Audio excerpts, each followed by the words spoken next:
20 तारखेलाच ही केस आहे.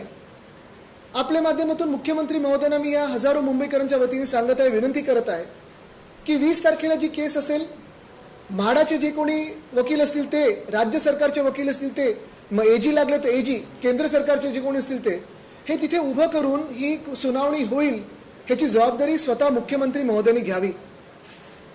नुसतं काल कायदा झालाय, अजूनही ते सबज्युडिस आहे. काल कायदा झाला म्हणजे सेसमध्ये राहणाऱ्या किंवा पगडीमध्ये राहणाऱ्या लोकांनी अजूनही हे विचार करू नये की आता आम्ही घर सोडून जाऊ शकतो, आमचा कायदा पास झालेला, पारित झालेला नाही. काल कायदा पारित झालाय, पण निकाली ही केस लागायची आहे.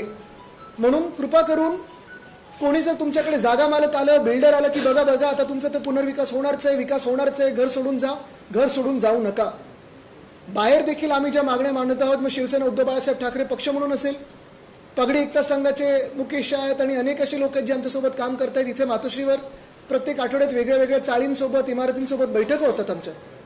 आणि त्यांच्या मनात सक्षम प्राधिकरणसोबत अजून एक भीती आहे, जी मी मुख्यमंत्री महोदयांना पुन्हा एकदा विनंती करते आणि आठवण करून देतोय. अनेकदा पत्र लिहिली आहेत, भेटीगाठी झाल्यात, तेव्हा पण विचारले की सक्षम प्राधिकरण हा एक विषय झाला, पण ह्याच्या पुढे जाऊन आता हा कायदा पारित झाल्यानंतर जर हा निकाल लागला 20 तारखेला.